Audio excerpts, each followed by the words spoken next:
કે તમને વારંવાર એક દ્રષ્ટાંત અપાય છે, અને એ છે કે જે વ્યક્તિને તરતા નથી આવડતું, આપણને આ ભવસાગર તરતા નથી આવડતું, સંતોને આવડે છે, બરાબર. જેને તરતા નથી આવડતું અને એ પાણીમાં જો પડે તો જેને અનુભવ હોય એને ખબર પડે કે જો મને તરતા નહોતું આવડતું તો આ પાણીનો જે ધોધ છે એ મને ખેંચી ગયો, અને કોકે મને બચાવી લીધો એટલે હું બચી ગયો. પણ જો મને બચાવ્યો ન હોત તો આ પાણીનો પ્રવાહ એનામાં લઈ લેત અને કાળ મારો કોળિયો કરી દેતો, બરાબર. તો એને એ ખ્યાલ આવ્યો ક્યારે કે એ અંદર પડ્યો અને એનો અનુભવ થયો, એટલે એ એમાંથી જાગવા તૈયાર થયો, બરાબર. બીજું એક છે કે જેને અનુભવ થયો એને ખબર પડી કે જો મને તરતા નથી આવડતું તો મારે પાણીમાં નાહવું છે, તો હું કઈ રીતે નાહું કે જેથી પાણી મને ખેંચી ન જાય અને કાળ મારો કોળિયો ન કરે. તો એવી પાર ઉપર નાવ કે જ્યાં હું લપટું નહીં અને કિનારે બેસીને એ પાણીનો છલકો મારી શકું, અથવા મારે અંદર ઉતરવું હોય તો હું એવી સાંકળ છે એ પકડું કે એ જે મજબૂત છે ખીલો, એ ખીલાને પકડીને હું અંદર ઉતરું તો ગમે એવો ધોધ હશે તો એ મને ખેંચી ન જાય, બરાબર. આ છે એક કલા, આ છે એક ચાવી જે આપણને સંતો આપી રહ્યા છે, બરાબર. બીજું એક છે કે પરમાત્માને શાંતિ, આનંદ, પ્રેમ, જ્ઞાન, એ જે સ્વરૂપ પરમાત્માનું જે છે એ અપ્રાપ્ત નથી, પ્રાપ્ત જ છે આપણી અંદર. પણ એ પ્રાપ્તની આડે જે અવરોધક પરિબળ છે એને આપણે જોવા માંગતા નથી. બીજું એક છે કે ધારો કે આપણને દેખાય પણ ક્યારે, તો કે જેમ પેલો માણસ છે એ પાણીમાં કૂદ્યો તો એને ખબર પડી, પણ પાણીમાં કૂદે નહીં અને એ વિચારે જ જાય તો એને એકેય અનુભવ નથી, બરાબર. અહીંયા સત્સંગના માધ્યમ દ્વારા આપણે ખાલી એને મગજમાં ભરીને જો એને વિચાર્યા કરશું અને કૂદવાની કોશિશ નહીં કરીએ અંદર, તો આપણને ખબર જ નહીં પડે એ પ્રવાહ આપણને કેવી રીતે ખેંચી જાય છે, બરાબર. એટલે તમને ખ્યાલ હોય તો શાસ્ત્રની અંદર એમ કહેવામાં આવ્યું છે કે 4 કૃપા છે. 4 કૃપામાં પહેલી કૃપા આપણી પોતાની ખુદની છે. ખુદની એટલે કહું છું કે જો વ્યક્તિ હોય એને સ્નાન જ નથી કરવું તો એ બાજુ દૃષ્ટિ જ નથી કરતી, બરાબર. એક વ્યક્તિને કોઈના માહિતીના માધ્યમ દ્વારા અથવા કોઈના જોવાથી એને સ્નાન કરવાનું મન થયું તો એ બાજુ દૃષ્ટિ કરશે, બરાબર. અને દૃષ્ટિ કરશે તો ભલે એને પોતાને ખુદને નથી ખબર, પણ બીજાને જે ખબર છે એ પ્રમાણે એમાં શ્રદ્ધા રાખીને એ કંઈક કરવા તત્પર થશે. એમાં એ મંત્ર લેશે, ઉપાસના લેશે, ધ્યાન કરશે, શાસ્ત્રનું અધ્યયન કરશે. કોના કહેવાથી? તો બીજાને એને જોયું અને એને એમ થયું કે આ ચાલે છે તો થોડો હું ચાલે, બરાબર. પણ અહીંયાથી એને વિચાર્યું તો, બરાબર. અને એવા કેટલાય વ્યક્તિઓ છે કે આજુબાજુ આપણી અંદર પણ હોય તો એ લોકો નથી વિચારતા કે આપણે પણ આમાં શ્રવણ કરીએ કે અથવા આપણે પણ આ સાધન લઈએ. એ લોકોને તો એવું જ ખ્યાલ છે કે આ ભૌતિક જે ભોગ છે એમાં જ બરાબર છે, બરાબર. એટલે એને હજી પોતા ઉપર કૃપા નથી થઈ. એટલે સ્વયંની કૃપાએ શરૂઆત કરી. જોજો એ કૃપા કેવી છે તો આપણે એમ કહી અહંકારના કેન્દ્રમાંથી બીજો પાર્ટ જે છે એ તૈયાર તો થયો. આ કેવી રીતે તૈયાર થયો તો કે સંસારનો થોડો તાપ આછા 0 બલ્બની અંદર એને દેખાય છે એટલે અહીંયાથી એ ભાગવા તૈયાર થાય છે, બીજી તરફ એ ગતિ કરવા માંગે છે, બરાબર. અને એ ગતિ કરતાં એવું થાય કે એની અંદર એને રસ પડે, અને રસ પડે એટલે આગળ હાલે એટલે ઈશ્વરીય ભજન કરે, અને એ ઐશ્વર્ય ભજન કરતાં એની અંદર એવી પ્રાર્થનાઓ ઉઠે કે હે ભગવાન, તું મને આ ભવસાગરમાંથી પાર ઉતાર, બરાબર. અથવા સંસારના પણ પરિબળો હોય તો એ સંસારના પરિબળોમાંથી છૂટવા માટે પણ એ ભગવાન આગળ પ્રાર્થના કરે છે, બરાબર. તો ભગવાન એને પ્રલોભન આપીને એક કામ તો કરે છે, શું? તો કે જેમ બાળકોને આપણી તરફ ખેંચીએ અને ચોકલેટ આપીએ અને એ ચોકલેટથી આપણી તરફ ખેંચાય છે, એમ સંસારના અનેક કાર્યો હોય અને એમાં આપણને વિઘ્ન આવે, અને એ પરમાત્મા આગળ આપણે જ્યારે મૂકીએ છીએ ત્યારે પરમાત્મા એ આપણું કાર્ય કરે છે. તે વખતે આપણી અંદર જે શ્રદ્ધા હતી, પણ કેવી શ્રદ્ધા હતી? કોઈના કહેવાથી હતી, પણ ધીમે આપણા અનુભવમાં આવવા માંડે કે ભાઈ આપણે આ પરમાત્માને પ્રાર્થના કરી તો આટલું કામ એણે કર્યું, તો બીજી પણ આપણે કહેશું તો આપણો ભગવાન આપણને બચાવશે. એટલે ભગવાન તરફ એ ગતિ કરે છે, પણ કેના માટે? તો કે પ્રકૃતિની અંદર રહેલો જે પરિબળો છે એનાથી છૂટવાનું, બરાબર. પણ ધીમે એને અંદર એમ શ્રદ્ધા બેસતી જાય એટલે છેલ્લે એ એવા સ્થાન ઉપર આવે કે હવે મને આ બધું ઐશ્વર્ય તો બહુ મળ્યું, પણ એની અંદર હજી મને તૃપ્તિ થતી નથી, એટલે હે પરમાત્મા, મને તારા દર્શન આપ. એટલે ભગવાનના એ દર્શન ઈચ્છે, અને એ ઈચ્છે, અને એનો આર્તનાદ જ્યારે એટલો બધો ઉઠે ત્યારે એને એમ થાય છે કે આ બાળકને હવે એવા સ્થાન ઉપર મૂકો કે મારું મૂળભૂત જે સ્વરૂપ છે ને એનું એને ભાન કરાવો, બરાબર. એને રસ્તો બતાવો. એટલે તમને કહેવામાં આવ્યું હતું કે એવા 100-200 માણસો હોય અને એમાં કોઈના હૃદયથી એવી પ્રાર્થનાઓ હોય છૂટવા માટેની, તો એને પરમાત્મા સગુણ જે ઈશ્વર છે એ એને પકડીને સદગુરુ સુધી મૂકે. એટલે આપણને સદગુરુ સુધી તો મૂકી દીધા છે, આપણને અંદર જાણતા અજાણતા પણ અથવા અનુસરણના માધ્યમ દ્વારા અથવા તાપમાંથી છૂટવા માટે આપણે ગુરુ સુધી તો પહોંચી ગયા, એમાં ના નથી. તમે અહીંયા સુધી આવી ગયા છો, પણ એ ગુરુ કૃપા છે એ તમારી ઉપર ઉતરી રહી છે, પણ એ કૃપાને તમારી સાચી કૃપા ક્યારે ગણાય?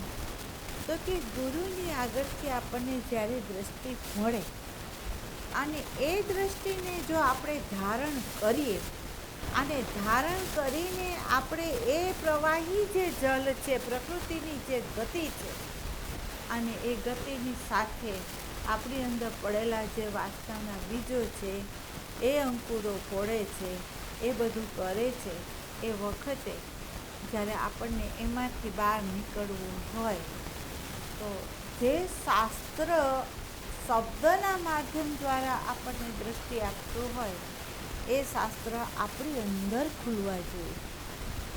જોજો, શાસ્ત્ર છે એના આધારે આપણું જીવન નથી, પણ આપણા આધારે શાસ્ત્ર અંદરથી પ્રગટ થવા જોઈએ, બરાબર. તો એ જે પ્રગટ કરવા છે, આપણે એ બોધ પ્રગટ કરવો છે, એ ત્રીજી દ્રષ્ટિ આપણે ખોલવી છે, તો એ ખુલે ક્યારે?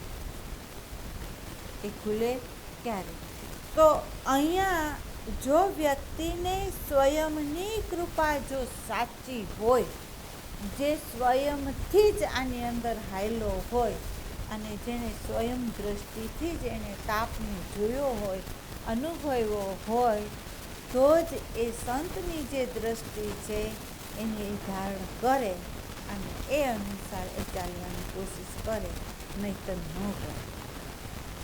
એટલે કહેવામાં આવે છે કે આપણે દ્વાર સુધી આવી ગયા છે, પણ એ દ્વાર એવો છે કે હજી આપણને અંદર ચરણ નથી નીકળ્યું.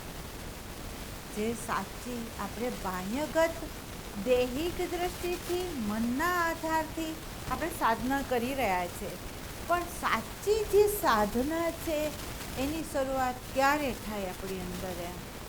તો આપણે ચરણ અંદર મૂકવાનું. બરાબર, અહીંયા સુધી આપણે આવી. વર્તમાનનો અર્થ અત્યારે આ જે પલ છે એ પલની તો વાત કરી છે, પણ અહીંયા વર્તમાનનો અર્થ છે આપણા મૂળભૂત જે સ્વરૂપ છે એમાં આવી જવું. બરાબર, હવે એમાં આપણે આવી શકતા નથી. કેમ નથી આવી શકતા? તો આપણને ખબર પડે છે કે આપણે હજી ચરણ અંદર મૂકવું નથી. અવાજ નથી આવતો?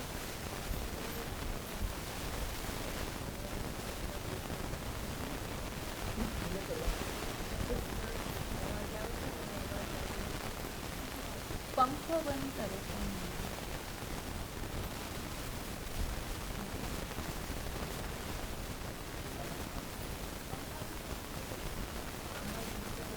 હા, તો કઈ નાખો.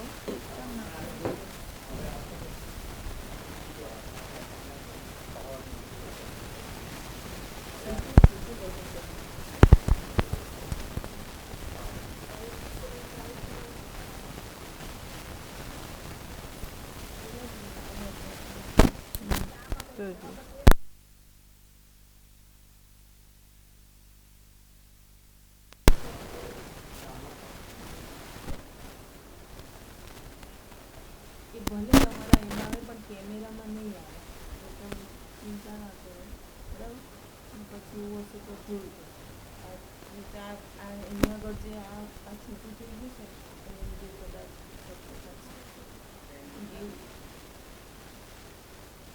હું હલાવું છું તો અંદર અવાજ આવે છે.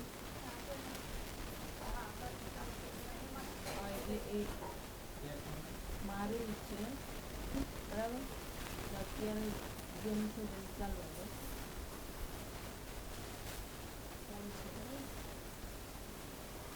એટલે આપણે ચરણ અંદર મૂકવું છે. બરાબર, એકની અંદર તો આપણે જવા તૈયાર થયા અંદર. એટલે વર્તમાનની અંદર આવ્યા એટલે વર્તમાનનો પ્રકાશ છે. જોજો, વર્તમાનનો સ્વયં પ્રકાશ છે.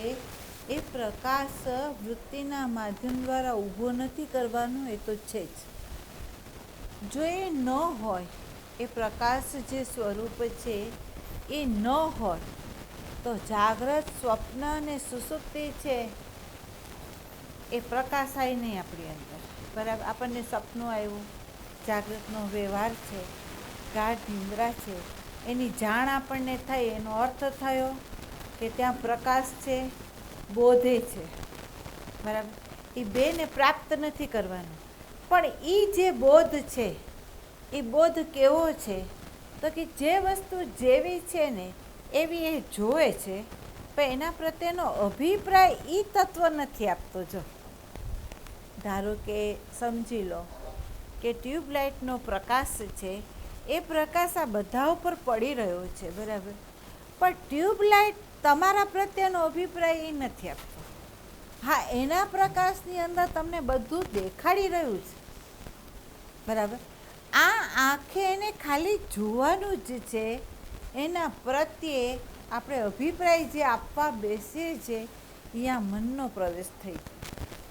અહીંયા પ્રવેશ કોનો થઈ ગયો? મનનો. બરાબર, એટલે કે છે કે આત્માનું જે સ્વરૂપ છે એને પહેલાં ઓળખી લો કે આત્માનું સ્વરૂપ કેવું છે. તો કે એનું પ્રકાશવું એનો સ્વભાવ છે, અને એના પ્રકાશમાં જે દેખાય છે એનો એ બોધ કરાવે છે, એ બોધ એનો સ્વભાવ છે. બરાબર, પણ કયો સ્વભાવ એનો નથી? એ આત્મા જે છે એનો કયો સ્વભાવ એનો એ નથી? તો કે જે વ્યક્તિ ઉપર તમે પ્રકાશ ફેંકો છો નેત્રના માધ્યમ દ્વારા, અથવા અંદર આપણે અંતરયાત્રામાં જ્યારે પ્રવેશ કરીએ ત્યારે એ પ્રકાશની દૃષ્ટિના માધ્યમ દ્વારા આપણે જોઈએ છે ત્યારે પણ એ અભિપ્રાય એ નથી આપતો, પણ મન અંદર ઊભું કરીને આપણને અભિપ્રાય આપીને આપણને ક્યાં કરાવે છે તો કે પેલો ખીલો છે છોડાવી દે છે, અને મન આપણને એની અંદર ઘસડીને આપણને અભિપ્રાય આપીને આપણી અનુકૂળતા પ્રતિકૂળતા પસંદગી નાપસંદગી ગમો અણગમો ઊભો કરાવીને આપણને શાંતિમાંથી આનંદની જે સ્થિતિ છે સ્થિતિમાંથી છોડાવીને તમને તાપને અને એની ઘૂમરીઓમાં આપણને નાખી દે છે. બરાબર. તો હવે એ ઘૂમરીઓમાં એ નાખે છે અને આપણે એમાં વયા જઈએ છીએ, એનું સીધું કારણ આ છે કે જેમ ડૂબનારો એમ જાણે છે કે હું કિનારો છૂટી ગયો મારાથી, અથવા મારાથી સાંકળ છૂટી એટલે હું ડૂબ્યો. બરાબર. પણ જો મેં આ પકડ્યું હોત તો આની તાકાત નથી કે મને ડૂબાડે. બરાબર. તો અહીંયા આપણે ભાનમાં અહીંયા રહેવું છે. બરાબર. અંતરયાત્રાનો અર્થ થાય છે કે આપણે જે મન બુદ્ધિ ચિત્ત ખરેખર તમે જુઓ તો એ શુદ્ધ છે, એની અંદર કંઈ નથી, પણ એની અંદર જે પડેલી જે પટ્ટી છે એ પટ્ટીનો આધાર લાઈને જોવાની ટેવ આપણને પડી ગઈ છે. બરાબર.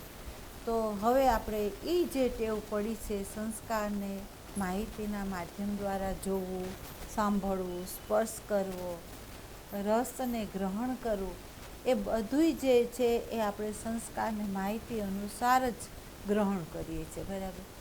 તો અહીંયા સંતો આપણને એમ કહે છે કે અહીંયા તમે આ બે વસ્તુને છોડીને પેલા સીધા શબ્દ સ્પર્શ રૂપ રસ અને ગંધમાં આવી શકો એમ છો, અથવા એના વિશે તમારી અંદર કંઈ ઉઠે તો તમે એને છોડી શકો એમ છો. તો કે છોડશે કોણ, એની અંદર આવી શકશે કોણ, તો કે જે વ્યક્તિને પોતાની ઉપર કૃપા હોય ને તો જ. આ ધ્યાન દેજો, ગુરુ કૃપા છે ઈશ્વર કૃપા છે એ બે તમારી ઉપર વરસી જ રહી છે. એ બે કૃપાને પ્રાપ્ત કરવા માટે તમારે કાંઈ જ નથી કરવાનું, એના માટે કાંઈ નથી કરવાનું. સમષ્ટિની અંદરથી ઈશ્વરીય જે વિશેષ સ્વરૂપ છે, જે પ્રગટ થયેલું સ્વરૂપ છે, એ આપણી ઉપર કૃપા કરી રહ્યું છે, અને અપ્રગટ શું છે એની દ્રષ્ટિ આપણને સંત આપી જ રહ્યો છે. બરાબર.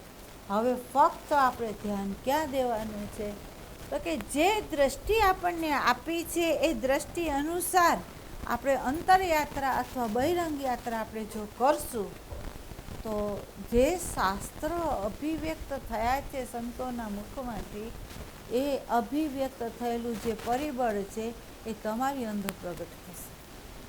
બરાબર. અને એ પ્રગટ થઈને કહેશે શું એમ, તો તમને બોધ કરાવશે, અને એ બોધની અંદર જે પ્રગટ છે ને એનો એ બોધ કરાવશે, અને આધાર જે છે ને એનું ભાન કરાવશે. શું કરશે કે જે પ્રગટ છે એનો એ બોધ કરાવશે, અને પ્રગટ થયેલું જે પરિબળ છે એ કોની સત્તાથી પ્રગટ થયું છે એનું એ ભાન કરાવશે. બરાબર. હવે જ્યાં સુધી આ બે વસ્તુ પર તમારો પ્રકાશ ન જાય ત્યાં સુધી તમે સમગ્રતાથી તમારી આત્માની સ્થિતિ કેવી રીતે થાય? કારણ કે એક બોધ એ કરાવે છે અપ્રગટનો, બરાબર, બીજો બોધ કરાવે છે જે પ્રગટ છે એનો. બરાબર. એક પરિવર્તનશીલ છે, એકની અંદર સંસ્કારની માહિતી અનુસાર વિકૃતિ છે, એનો એ બોધ તો કરાવે છે. બરાબર. હવે બોધ કરાવ્યા પછી જે પરિવર્તનશીલ છે એમાં આપણે સ્થિર થવું છે કે અપરિવર્તન જે છે એમાં સ્થિર થવું છે, એ તમારા પોતાના હાથમાં છે. અહીંયા વિવેક રાખવાનો છે. બરાબર.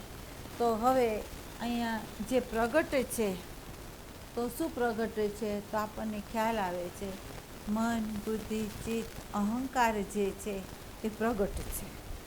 બરાબર. હવે એ પ્રગટ છે એ પ્રગટને પ્રથમ તમે જાણો, એના સ્વભાવને જાણો, એની શેમાંથી ઉત્પત્તિ થઈ છે એને જાણો, ક્રિયાની અંદર જે ગતિ કરાવે છે એના મૂળના બીજને તમે જાણો, અને જો તમે જાણો તો હવે તમને ખબર પડે કે ગતિ આમ કરવી કે ગતિ આમ કરવી.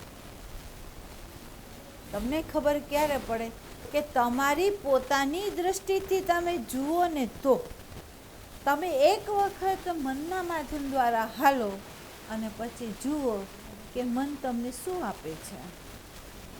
બરાબર. બુદ્ધિ છે, વિચાર છે, એની મર્યાદા કેટલી છે એ તમે વિચારો તો તમને ખબર પડે. બરાબર. ચિત્ત છે એનું ચિંતન જે કરીને જે આપણને વિક્ષેપ કરાવે છે તો એને તમે કરાવીને તમે અનુભવો, અને અનુભવો ને અનુભવમાંથી તમને તાપ લાગે તો જ તમે છોડી શકો. બાકી એક નાના બાળકને આપણે એમ કહીએ કે ભાઈ તારી ગતિ સ્કૂલ તરફ નહીં અને બાહ્ય વ્યક્તિ તરફ જઈ રહી છે તો ભાઈ ત્યાં બ્રેક માર, અને આ તારું જીવન છે, આ તારું જીવન નહીં. આમાં તને તાપ સિવાય નહીં મળે, આમાં તને લાભ સિવાય નહીં મળે. તો એ બાળક માનશે ખરું? નહીં માને. એને અનુભવ થશે તો એ માનશે. બરાબર. એમ આપણે અત્યાર સુધી જે યાત્રા આપણી કરી છે એની અંદર તમે ખાલી પ્રકાશ ફેંકો કે અત્યારે આ પૃથ્વી ઉપર મેં આવ્યા પછી મેં જે જે કંઈ કર્યું, મારા હેતુમાં જે જે કંઈ હતું એ બધું મને મળ્યું, પણ એમાંથી મને પરમ શાંતિ, પરમ આનંદ, સંબંધમાં પ્રેમ અથવા મારી અંદરની અતૃપ્તિ છે એ તૃપ્તિ થઈ ખરી? પ્રશ્ન કરો તમારા અંતઃકરણને. બરાબર. માની નહીં લેવાનો, પ્રશ્ન કરો. અને તમે એમ કહો કે એવા કોઈ સંબંધ છે કે જેની અંદર તમને ખરેખર શાંતિ મળી હોય, પ્રેમ મળ્યો હોય. હું તો ત્યાં સુધી કહું છું કે ગુરુના શરીર સાથે પણ તમે જોડાવ ને જો એના આત્મા સાથે ના જોડાવ તો પણ શાંતિ નથી. હું તમને ચોખ્ખું કહું છું કે ગુરુના શરીર સાથે જોડાવ અને ગુરુના આત્મા સાથે તમે ન જોડાવ તો તમને શાંતિ નથી, યાય અશાંતિ. કારણ કે તમારી મન બુદ્ધિ જે છે એ જોશે શું? તમારી મન બુદ્ધિનો ચંચુપાત ક્યાં છે? બરાબર. તો આપણને ખબર પડશે કે આપણી મન બુદ્ધિનો ચંચુપાત છે દૈહિક વ્યવહાર અને શબ્દનો ઉપયોગ, અને એની અંદર થતા જે વ્યવહારો હોય ત્યાં આપણી દૃષ્ટિ છે, અને એની અંદર આપણી મન બુદ્ધિ આપણને જો બતાવતું હોય તો એની અંદર અનુકૂળતા અને પ્રતિકૂળતા બેય છે. તો એ મન છે એને આત્મા સાથે આપણને જોડાવા નહીં દે, આપણને ત્યાંથી છટકાવી દેશે. બરાબર. પણ જેને પોતાના આત્મા પ્રત્યે પ્રીતિ હોય તો એ શું કરશે? જો એક વ્યક્તિ શ્રદ્ધાથી એમ કહે છે કે પથ્થર મૂકીને એમ કહે છે કે આ હનુમાનજી છે. બરાબર. શ્રદ્ધાથી કહે છે કે આ હનુમાનજી જ છે એમ, અને એ મૂકી દે છે.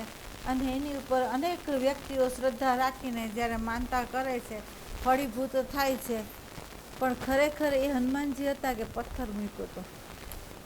પણ એણે માની શું લીધો? હનુમાનજી. બરાબર.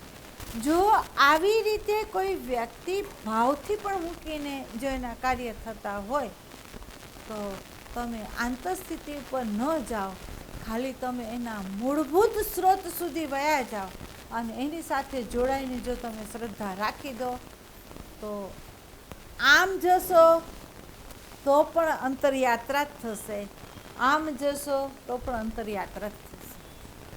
ગુરુના આમ સહી સાથે જોડાતાની સાથે તમે એના આત્મા સાથે જોડાશો તો પણ એ અંતરયાત્રા જ કરાવવાનો છે. એ સમષ્ટિના મનનું દર્શન કરાવશે, અને એક સીધો જશે તો પોતાના મનનું દર્શન કરીને સમષ્ટિના મનને એ જાણશે. ફેર કેમાંય નથી. ફેર આપણી સમજમાં છે. બરાબર. તો હવે આપણે અંતરયાત્રા કરવી છે. તો અંતરયાત્રાનો અર્થ થાય છે કે જેની અંદર બહારથી આવેલું જે પરિબળ હોય એનો જે અત્યાર સુધીનું જે તાદાત્મ્યપણું છે ને એ છોડીએ તો અંતરયાત્રા શરૂ. આપણું બહારનું મળેલું જે જ્ઞાન છે, બહારના મળેલી જે માહિતીઓ છે, બહારનાથી આવેલા જે સંસ્કારો છે, એને જેમ એનું તાદાત્મ્ય આપણે છોડતા જશું ને તેમ આપણી અંતરયાત્રા શરૂ થશે. અંતરયાત્રાનો અર્થ થાય છે આત્મા સિવાય બહિરંગ જે છે એનો અસ્વીકાર. આત્મા સિવાય બહિરંગ જે વસ્તુ થોપાયેલી છે એનો અસ્વીકાર.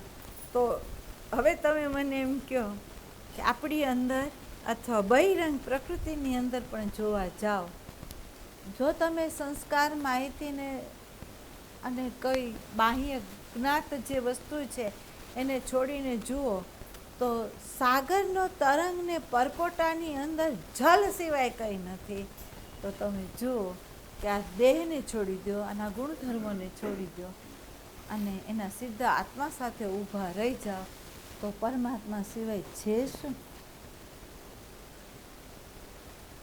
બરાબર. બીજું, આપણે અંદર એ નિરીક્ષણ કરવાનું છે કે એવું કયું મૂલ્ય છે કે જે મૂલ્ય ચોખ્ખું આપણા આત્માને પ્રગટ નથી થવા દેતો. કયું આછું વાદળું છે, કઈ એવી વસ્તુની મૂલ્યાંકન આપી દીધું છે આપણે કે એની સાથે સંબંધ જોડાઈ ગયો છે કે જે આત્મા સાથે સંબંધ સીધો નથી થવા દેતો. એનું નિરીક્ષણ તમારે કરવું પડશે. બરાબર. આપણને ભાગવત બતાવે છે કે જેણે દ્રષ્ટિમાં નિરીક્ષણ ન કર્યું, જેણે અંદર પડેલા બીજનું નિરીક્ષણ ન કર્યું, તો એવા સાધકો, એવા સંતો પણ જે કેવલ્ય મુક્તિને પામવા માટે સર્જાયેલા હતા એ પણ બહિરંગ યાત્રામાં આવી ગયા. બરાબર. આપણું ભાગવત આખું આપણને બતાવે છે કે ક્યાં દ્રષ્ટિ રાખવાનું, ક્યાં તમે વિસ્મૃતિ કરી જાઓ છો તો તમારું ચરણ હજી અંદર નથી ગયું તે પહેલાં બહાર નીકળી જાય. એટલે કહેવામાં આવે છે આનંદનો ઝલક જો કોઈને મળી જાય અને એના ભોગમાં જો એ વયો જાય તો સમજી લેવાનું કે એ વ્યક્તિ ગઈ. કેમ? તો આનંદના ભોગને છોડી દેવાના છે. જોજો, જીવન મુક્ત સંત છે આનંદના ભોગને ગૌણ કર્યો છે, એને બ્રહ્માનંદને ગૌણ કર્યો છે. કેમ?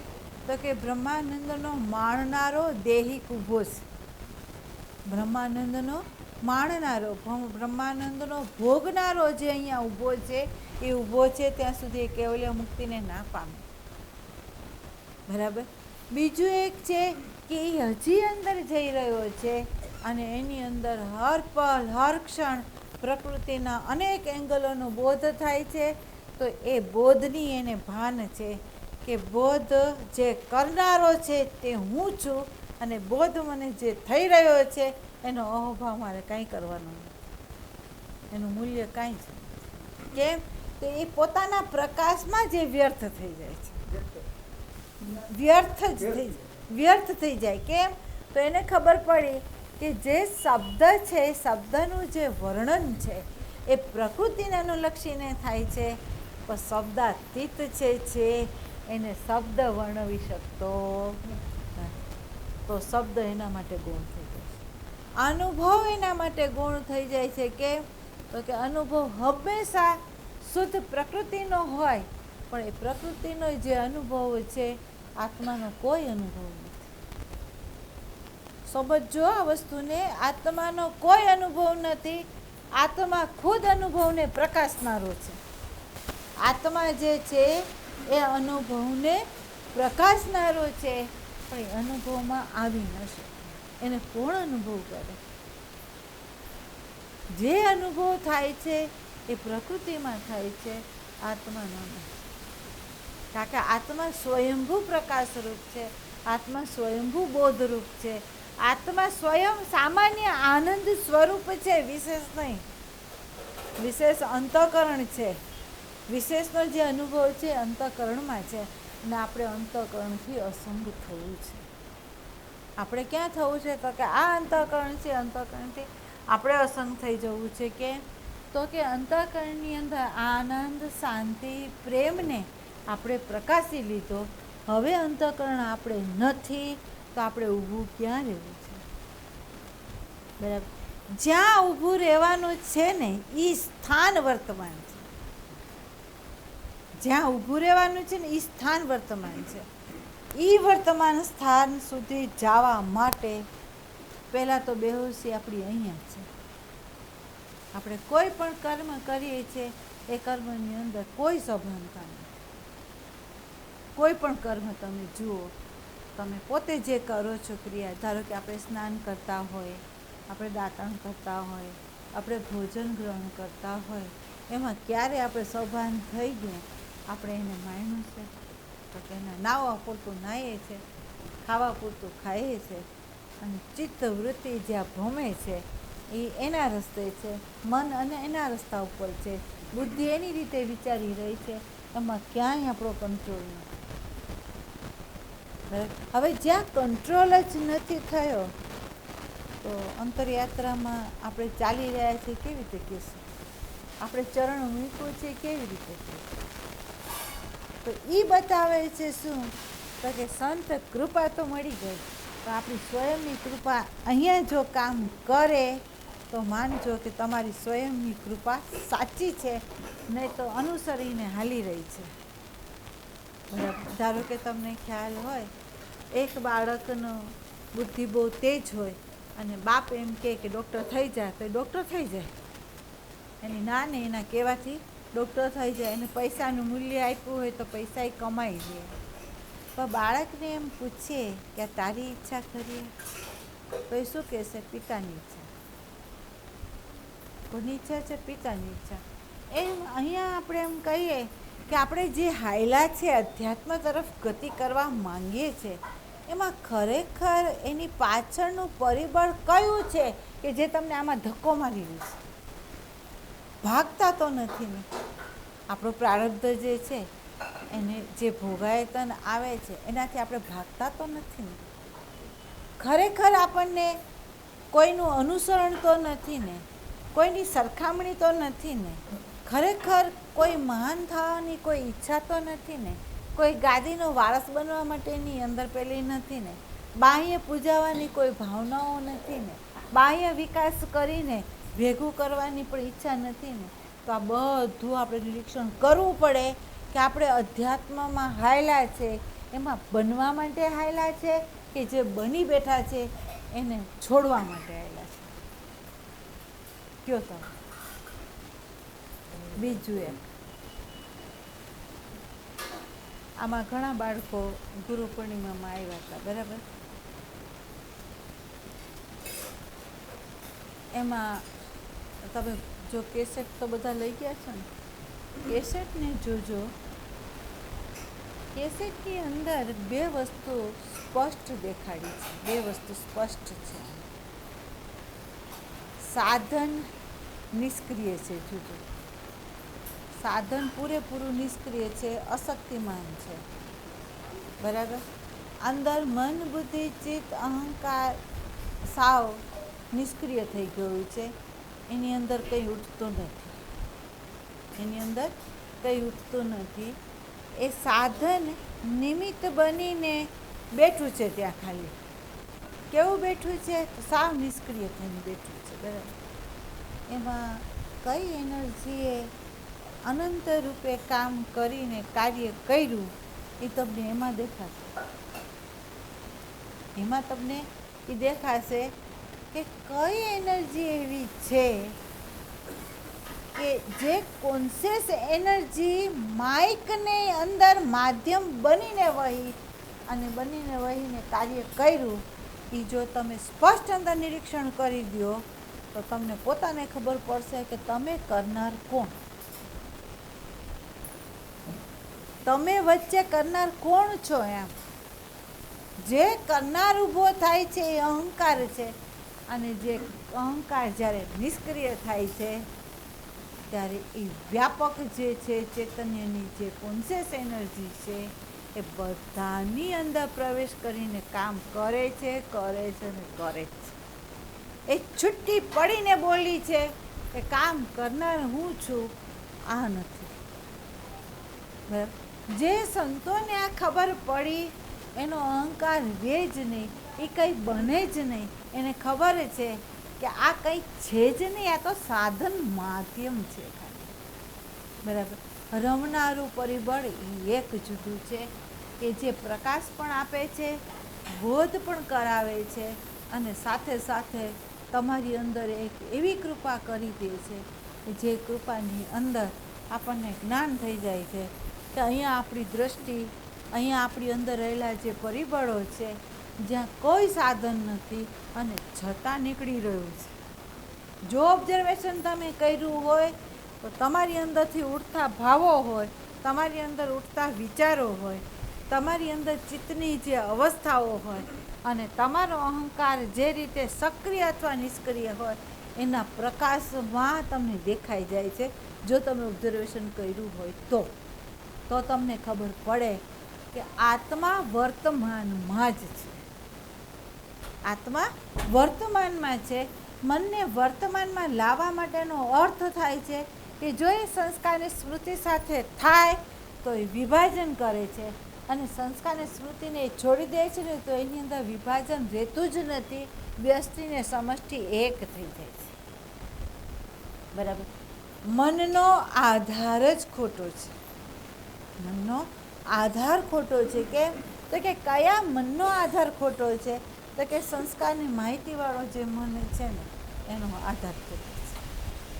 અને અહીંયા આપણને ભાન રાખવાનું સંતો કહે છે, અહીંયા ભાન રાખો, અહીંયા ઓબ્ઝર્વેશન કરો, અહીંયા તમે જુઓ કઈ રીતે કાર્ય થાય છે, કોણ કરે છે, આ કોણ કરાવી રહ્યું છે, આ કોને માધ્યમ બનાવી રહ્યું છે, કેવી રીતે માધ્યમ બનાવે છે, જ્યાં શબ્દની જરૂર નથી, જ્યાં કહેવાની જરૂર નથી, જ્યાં બાહ્ય પ્રકાશને લાવવાની જરૂર નથી, અને છતાં ઘટના ઘટે છે. એની રીતે ઘટે છે. કેવી રીતે? તો કે જેમ સૂર્યનો પ્રકાશ બસ કાફી છે. સૂર્યના પ્રકાશની અંદર સર્જને થાય છે, પોષણે થાય છે, વિસર્જને થાય છે, સંસ્કાર અનુસાર દરેક વ્યક્તિની ગતિ પણ થાય છે, પણ સૂર્યને કોઈની સાથે કોઈ સંબંધ. એના પ્રકાશમાં બીજી વ્યક્તિને દેખાઈ જાય છે. ના નથી કીધું. એના પ્રકાશમાં બીજી વ્યક્તિને પ્રકાશાઈ જાય છે. એના પ્રકાશની અંદર કેવી રીતે પોસાય છે એ પણ જોવાય છે. એના પ્રકાશની અંદર કેવી રીતે સર્જન થાય છે એ વૈજ્ઞાનિકો જાણે છે. બરાબર. પણ એના પ્રકાશમાં એ નથી કહેતો કે મારા પ્રકાશમાં હું આ કરું છું, એમ નથી. કારણ કે એને સંબંધ નથી, એને શબ્દ સાથે સંબંધ નથી, એને ભાવ સાથે સંબંધ નથી, એને વિચાર સાથે સંબંધ નથી. એનું હોવાપણું જ બસ છે. એમ આપણું વર્તમાનનું હોવાપણું છે. વર્તમાન એટલે છુપણું, વર્તમાન એટલે ભાનપણું. અને જ્યારે વ્યવહારમાં ઉઠતો ત્યારે એ જ વર્તમાન સાક્ષીને દ્રષ્ટારૂપે છે. અને જે પ્રકાશ કરીને આપણને તટસ્થ રીતે, તટસ્થનો અર્થ થાય છે જેમાં અનુકૂળ પ્રતિકૂળ નહીં, યોગ્ય અયોગ્ય નહીં, જેની અંદર શુભ અશુભ નહીં, અને તટસ્થ થઈને બે વસ્તુને પ્રકાશી લે અને પ્રકાશા પછી એને પોતાની અંદર ધારણ ન કરે ને એ સાક્ષીને દ્રષ્ટા છે. તો અહીંયા સુધી પહોંચવા માટે પહેલાં તો તમારે આ બધું જોવું પડે. બરાબર. અને જ્યાં સુધી તમારી દૃષ્ટિથી તમે આ ન જુઓ તમારી અંદર, તો તમે હાલશો કઈ રીતે? શાસ્ત્ર ખુલશે કઈ રીતે તમારી અંદરથી? તમે એને નિરીક્ષણ નહીં કરો. બીજું એક છે, વ્યવહાર કરતી વખતે એટલી બધી સભાનતા આપણને જોઈએ છે કે એ વ્યવહાર જ આપણને ડૂબાડી દે છે. વ્યવહાર છે ને એની અંદર એટલી બધી સભાનતા જોઈએ, જો સહેજ સભાનતા ન રાખીએ ને તો એ આપણને ખેંચી લે. બરાબર. તો એની અંદર પુરુષાર્થ જોઈએ છે, એની અંદર પ્રેમ જોઈએ છે, એની અંદર આપણી પોતાની કૃપા જોઈએ છે. અને એ જ કૃપા જો ન હોય, એ જ પ્રત્યે પ્રેમ ન હોય તો આમાં આપણે કામ ન કરીએ. તો અંતરયાત્રા આપણે કરવી છે. તમે અહીં સુધી પહોંચેલા છો, ફક્ત બે જ વસ્તુ તમારે કરવાની. એક તો તમારી કૃપા સાચી હોવી જોઈએ, તમારો નિશ્ચય હોવો જોઈએ. જેમ વ્યક્તિ ઠાન લે કે મારે ડૉક્ટર જ થવું છે તે ડૉક્ટર થાય જ છે. જે વ્યક્તિ ઠાન લે છે કે મારે આવો બંગલો લેવો છે તો એ લે જ છે. તો જો વ્યક્તિ ઠાન લે કે મારે સંપૂર્ણપણે મુક્ત જ થવું છે. કોનાથી મુક્ત થવું છે? તો કે મારા અહંકારથી જ મારે મુક્ત થવું છે. એવો અડગ જો એ નિર્ણય કરી લે અને લક્ષને ચૂક્યા વગર જો એની પ્રવૃત્તિ થાય તો જ એ આ કામ કરી શકે. એટલે પ્રથમ તો તમારું એ સ્પષ્ટ હોવું જોઈએ કે તમને ખરેખર જોઈએ છે શું. સારા બોલ જોઈએ છે, સારો સંબંધ જોઈએ છે, સારો વ્યવહાર જોઈએ છે, તમારા અહંકારને પોસાય એવી પ્રવૃત્તિ જોઈએ છે, અનુકૂળતા જોઈએ છે, શું જોઈએ તમને? મોટાપણું જોઈએ છે, ઉજવાપણું જોઈએ છે, શું જોઈએ છે તમને? જો જોઈએ છે તો અધ્યાત્મ એના માટે, જેને બનવું છે એના માટે જ. કારણ કે સત્સંગનો અર્થ જ થાય છે સતનો જ સંગ. અસતરૂપી અહંકારનો સંગ જ નહીં, એને જ છોડવાની વાત છે અહીંયા. તો સતની સાથે આપણે જોડાવું છે, સતમાં જ રમવું છે. તો આપણે અંતરયાત્રાની અંદર આપણું ચરણ મૂકવું પડશે. એક વખત તો અંદર કૂદવું પડશે, આ પાર કે પહેલાં. બરાબર. અને ભય થાય છે કંઈક છૂટી જશે, કંઈક સંસ્કારની અંદર અથવા સંસાર આપણો છે એની અંદર અરાજકતા આવી જશે, તો આ ચેલેન્જ ફેંકે છે આ શરીર કે એમાં અરાજકતા ક્યારેય ન આવે, ત્યાં વ્યવસ્થા આવે, ત્યાં સાચી વ્યવસ્થા આવે. બરાબર. તો જેણે એ પ્રકાશને સ્પર્શ કર્યો, જેણે એ પ્રકાશની અંદર સ્થિતિ લીધી, તો એવું જે બાળક છે, એવો જે સાધક છે, એ પછી જ્યારે અહીંયા પહોંચ્યા પછી જ્યારે પાછી એની આમાં સ્થિતિ આવે ને, ત્યારે એ પ્રકાશ સાથે હોય, એ પ્રેમ સાથે હોય, એ શાંતિ સાથે હોય અને બોધ સાથે હોય. તમને ખ્યાલ હોય, રામાયણની અંદર એક દ્રષ્ટાંત છે કે જ્યારે સીતાની શોધ કરવાની હતી, એટલે સીતાનો અર્થ થાય શાંતિ. સીતાનો અર્થ થાય શાંતિ. તમને ખબર હોય તો એની અંદર તુલસીદાસજીએ વાર્તાનું રૂપ તો આપ્યું, પણ એ રૂપની અંદર એને ખરેખર શાસ્ત્ર સમાવેલું છે, આપણી જે દૃષ્ટિ છે એની ઉપર નથી ગઈ. એમાં એમ કહેવામાં આવે છે કે પંચવટીની અંદર ભગવાને રામે મૂળ સીતાને અગ્નિમાં સમાવી દીધી, છુપાવી દીધી, અને જે પડછાયા રૂપે હતી ને એને બહાર રાખી. જે પડછાયાનો અર્થ થાય આભાસિક જે વૃત્તિ છે એને બહાર રાખી, કારણ કે એને કામ કર્યું હતું. બરાબર.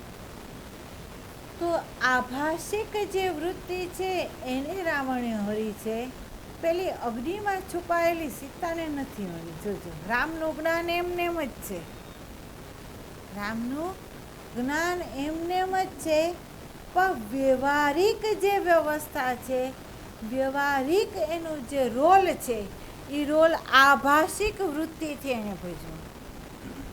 એને ભજવો કઈ રીતે? આભાસિક રીતે. ધારો કે આ શરીર પત્નીના રૂપમાં હોય, આ શરીર માતાના રૂપમાં હોય, આ શરીર તમારી સામે ગુરુના રૂપમાં હોય, તો અમારે આભાસિક વૃત્તિથી વ્યવહાર કરવો પડે. બરાબર.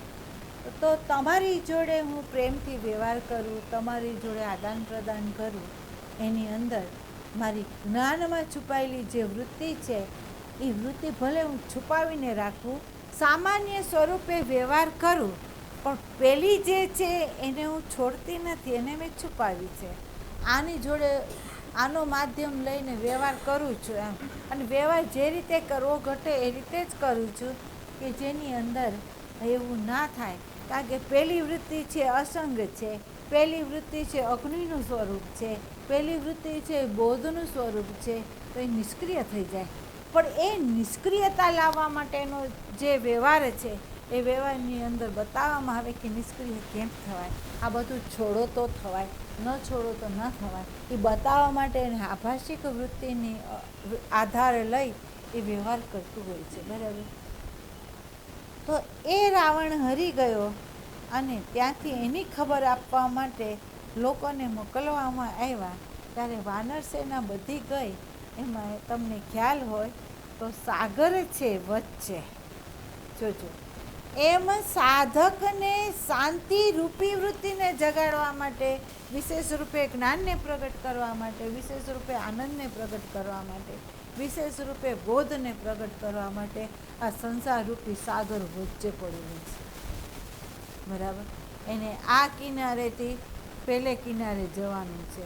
ભવિષ્ય અને ભૂતકાળમાં ઊભેલી વૃત્તિને વર્તમાનમાં લઈ જવાની છે અને ત્યાંથી શોધીને એને શાંતિ લાવવાની છે. તો વચ્ચે જ મહાસાગર આ પડ્યો છે. તો એને દરેક વાનર એમ કહે છે કે હું કૂદી જાઉં, પાછો ન આવી શકું. એકે કીધું કૂદવા જાઉં, મધ્યમાં જ પડી જાઉં. બરાબર, એકે શું કીધું કે હું કૂદવા જાઉં તો સાગરમાં વચ્ચે પડું, તો પેલે કિનારે ન કૂદી શકું. એકે કીધું મારામાં શક્તિ છે, હું અહીંથી કૂદી તો જાઉં, પણ પાછો આવતી વખતે હું આવી ન શકું, એ મારી શક્તિ નથી.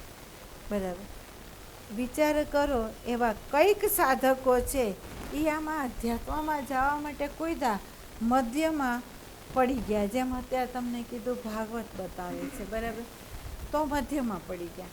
એક વ્યક્તિ છે વહી ગઈ, બરાબર, તો બ્રહ્મનિષ્ઠ થઈ ગઈ, પણ ત્યાંથી આવીને જે પરાના પ્રવાહને વેવડાવવો જોઈએ વેવડાવી ન શક્યા. બરાબર, એ સ્થિતિમાં પોતાની સ્થિતિમાં રહી ગયા અને પોતે મુક્ત થઈ ગયા, તો બીજાને પ્રેરણાના રૂપ એ ન બની શક્યા. તો એવા એક છે.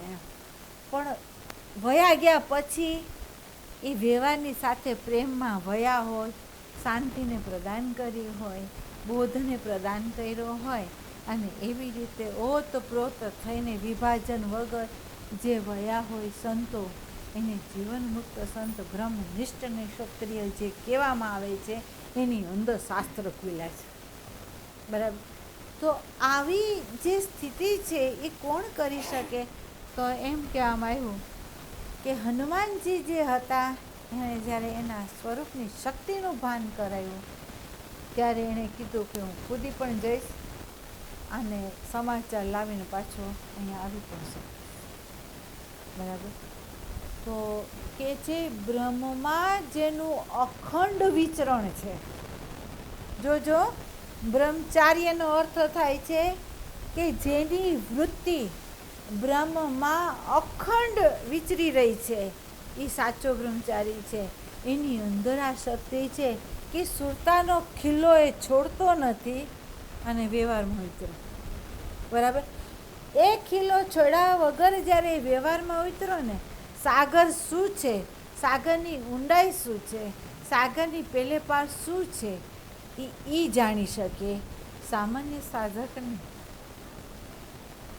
જેણે ચરણ મૂક્યું છે અંતર, એ શોધી લાવશે. પણ જેણે ચરણ મૂક્યું જ નથી, એ શું શોધી લાવશે?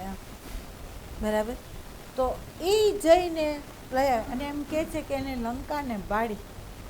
કહેવામાં શું આવે છે? લંકાને બાળી.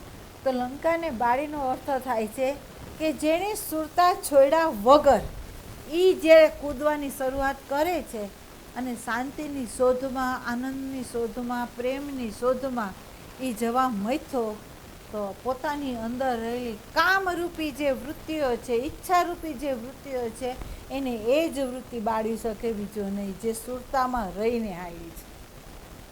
બરાબર, જે આત્માની સુરતા લઈને જે હાલી છે, જે શાંતિની સુરતા લઈને હાલી છે, જે લક્ષ્યને ચૂકા વગર હાલેલી છે, એ વૃત્તિની તાકાત છે એ શોધી આવશે.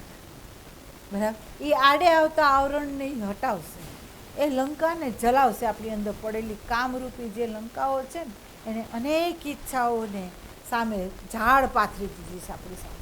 એક પૂરી કરે છે એટલે બીજી ઊભી કરે છે, બીજી પૂરી કરે છે, ત્રીજી ઊભી કરે છે. હેતુ સાથે એ હાલી રહી છે, એની સાધનામાં હેતુ રાખે છે અને એ હાલે છે. તો અહીંયા સંતો કહે છે એને બાળ તું, એને તું બાળે નહીં, જેના આધારમાં અહંકારનું જીવન છે. જોજો, હનુમાનજીને પૂંછડીએ અગ્નિ બાળી છે, મૂકી છે ક્યાં? પૂંછડીમાં, હાથમાં કે મોઢામાં એને અગ્નિ નથી આપ્યો, પૂંછડી આપ્યો છે. કહેવાનો ભાવ શું છે? અહંકાર જે છે ત્યાં જ આપણે અગ્નિ ન ચાપીએ, અને એ જ અહંકારની અંદર જ્યારે આપણે અગ્નિ ચાપવાનું શરૂ કરે ને, તો એના ઝાડમાં જેટલી ઈચ્છાઓ છે ને બધી બળે. એ જ્યાં જ્યાં ટચ કરે ને બાળે. તો એ સાધકને જોઈએ છે એ પ્રેમ જોઈએ છે. અને આપણી અંદર પ્રેમનું ન્યા કચાશ આવે છે કે આપણે શું થાય છે કે આપણું આજુબાજુનું જે પરિબળ છે એને સાચવીને હાલવું છે. તો કે આને સાચવવાની જરૂર નથી, આને સાચવું, આ હીરો છે, આ અણમોલ છે, એની જોડે કોઈ આવવાનું નથી, એની જોડે કોઈ બચાવવાનું પણ નથી, એને કોઈ નહીં બચાવે. બરાબર, એને તમે જ બચાવશો તો જ બચશે, એને તમારે બચાવવું. એના સિવાય જે વસ્તુ હોય એ ભલે છૂટી જતું હોય, એની જરૂરિયાત નથી. બરાબર, જે કંઈ છે યાત્રાની અંદર ઋણાનુબંધના આધાર ઉપર અમુક હદ સુધી આપણી જોડે બધા હાલશે, પણ અમુકની હદની જ્યારે મર્યાદા આવી જશે ને ત્યારે અહીંયાથી એ છૂટા પડી જશે. જવાનું એટલું જ છે. હવે તમારે કઈ રીતે હાલવું, ક્યાં ભાન રાખવું, કોને પોષવું, કોને છોડવું, કયું વસ્તુ વ્યર્થ છે અને કઈ સાર્થક છે, એ તમને ભાન ત્યારે થાય કે તમે અંદર ચરણ મૂકો તો. બરાબર, તો આપણે અંતરયાત્રામાં ચરણ મૂકવું છે. અને જેણે મૂક્યું એ સાધક સાચો. કેમ? તો એ સાધશે એના લક્ષ્યને, બીજું નહીં સાધશે.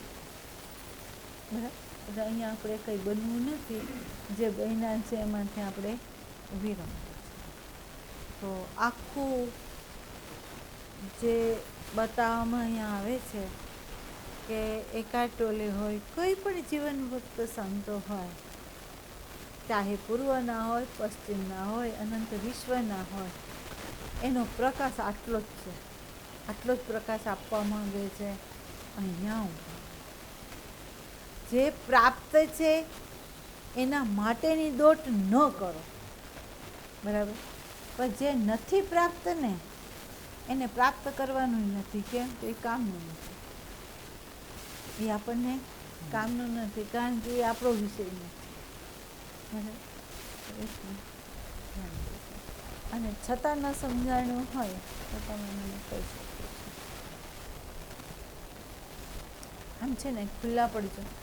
વ્યવહારની અંદર ઉતરો ને ત્યારે ભાનમાં રાખો કે મારો કોઈ પણ વ્યવહારની અંદર કોઈ હેતુ નથી, કંઈ મેળવવાનો હેતુ નથી ને એ જુઓ. ચાહે તમે સમાજના વ્યવહારમાં ઉતરો તો પણ ભલે, સત્સંગમાં જાઓ તો પણ ભલે, અંદર યાત્રામાં જાઓ તો પણ ભલે, મંત્ર કરો તો પણ ભલે, અધ્યયન કરો તો પણ ભલે, હેતુને પહેલાં પ્રકાશ છે. હેતુ શું છે? હેતુ શું છે? જો આત્મા સિવાયનો કોઈ પણ હેતુ હોય તેની ઉપર પ્રકાશ ફેંકો કે આ હેતુ એથી મને કદાચ પ્રાપ્ત થાય તો એ અખંડ છે, એ અજરમર છે કે પરિવર્તનશીલ છે. જો પરિવર્તનશીલ હોય, અખંડ ન હોય તો એનું મારે કામ નથી. એટલે આટલું કરવાનું છે. હવે તો અમારે કૃપા તો બે છે, તો એમની કૃપાથી શાસ્ત્રને ખોલો. શાસ્ત્ર કૃપા ખૂટે જ તમારી અંદર, ખ્યાલ આવે? તમારી અંદર જે ખૂટે છે કૃપા કઈ? તો કે શાસ્ત્ર કૃપા. શાસ્ત્ર કૃપા કોને કહેવાય? તો કે પ્રેક્ટિકલ જે હાલે અને પોતાની દૃષ્ટિથી જે જોવે અને પ્રકૃતિના રહસ્યને એ ખોલે, એ શાસ્ત્ર કૃપા. બરાબર, તો હવે આપણે હાલવાનું પ્રેક્ટિકલ. જેટલું ચલાય એવું નહીં વિચારતા કે જેમ આપણે કહે ને નાનું ચરણ પણ કામનું છે, કે એ 4 કિલોમીટરમાં આટલું તો ઓછું કરે છે. બરાબર, આપણે ઓછું થાય એ જોવું નથી, કેટલું છે એમાં આપણે હાલવું છે. બરાબર,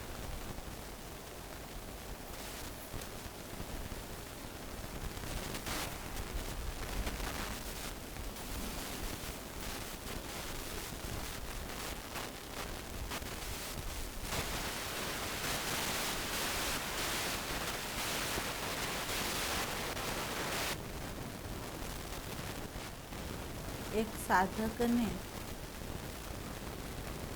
નામ નહીં આપવું, પણ એમ કે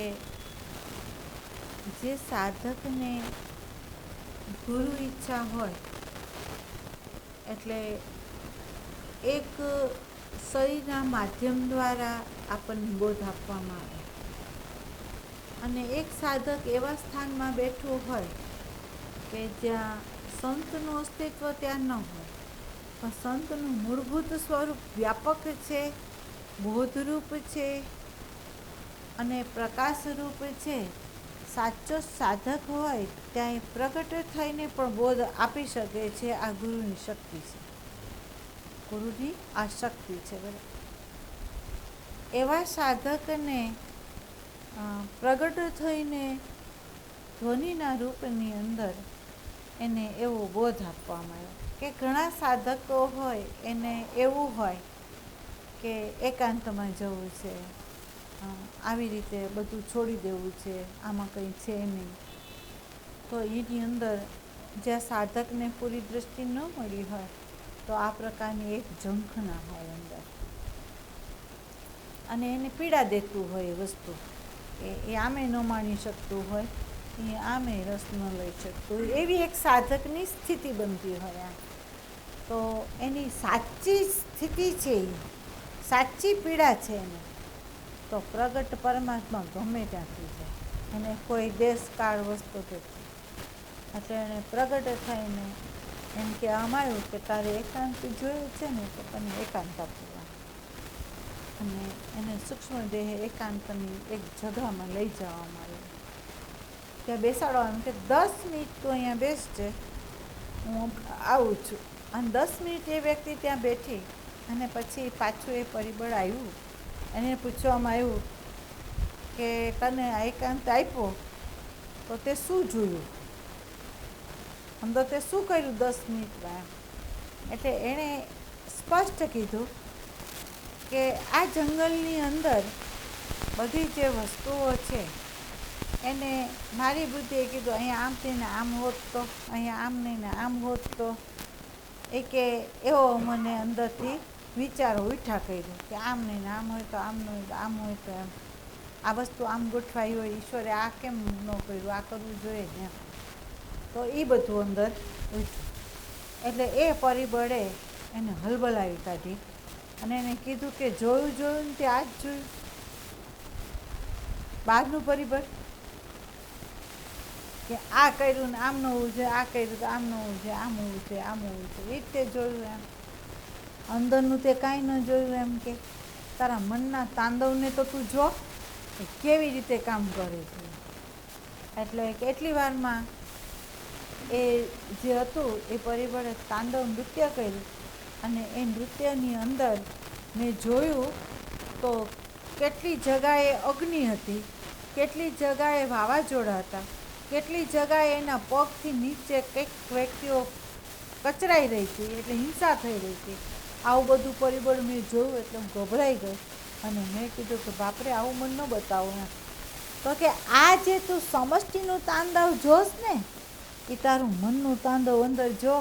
એ કેટલા કામ, ક્રોધ, લોભ, મોહ, ઈચ્છાઓ અનેક પ્રકારની, વાસનાઓ અનેક પ્રકારનું અંદર તાંડવ થઈ રહ્યું છે એને તો તું નિરીક્ષણ કર. અને એનું નિરીક્ષણ કર્યા વગર તને પરમાત્મા જોઈએ છે તો એ કેવી રીતે મળે. તારા અહંકારને અગ્નિએ ચાપ. તારો જે અહંકાર છે એને અગ્નિથી ચાપી દે, એ બળી જાય તો હું પ્રગટ જ છું. હવે આ બોધ એને આપવામાં આવ્યું. શાસ્ત્ર ક્યાંથી ખુલ્યું? 12 ચોપડાની જરૂર પડી, 12 દેહની જરૂર પડી. એને એના વિષાદે અંદરથી જ આત્મરૂપી ગુરુને પ્રગટ કરીને બોધ કરે. બરાબર. તો આ શ્રદ્ધા જોઈએ છે, આ પ્રેમ જોઈએ છે, આ પીડા જોઈએ છે તમારી અંદર. કે તમે આ પીડા કરશો ને તમે જ્યાં હશો ત્યાં પ્રગટ એને થવું પડે ને. તમારા વલખાઈ સહન ન કરી શકે. જેમાં એક મા બાપ હોય એના બાળકની પીડાને સહન નથી કરી શકતું, એનું બાળક સેતર પડે ને, મા બાપ ઉછળ કૂદ કરે, અનેક આધાર શોધવા તૈયાર થઈ જાય. એમ અહીંયા આપણી જ્યારે અંતઃકરણ, જ્યારે હૃદયથી જ્યારે તલપાપડ કરશે ને, ત્યારે અંદર રહેલો પરમાત્મા સૂઈ નહીં શકે, નિષ્ક્રિય નહીં થઈ શકે, એનો પ્રગટ થઈ જશે. બરાબર. અત્યારે અપ્રગટ છે, અંતરયાત્રા કરો પ્રગટ વિશેષ રૂપે થઈ જતી હોય છે. અને એ જ વિશેષ જે દ્રષ્ટિ તમારી દ્રષ્ટિથી થયેલી જે દર્શનમાંથી બોધ ઉત્પન્ન થાય એ બોધની જ ચિનગારી એવી છે એ અહંકારને બાળી શકે, બીજાની નહીં.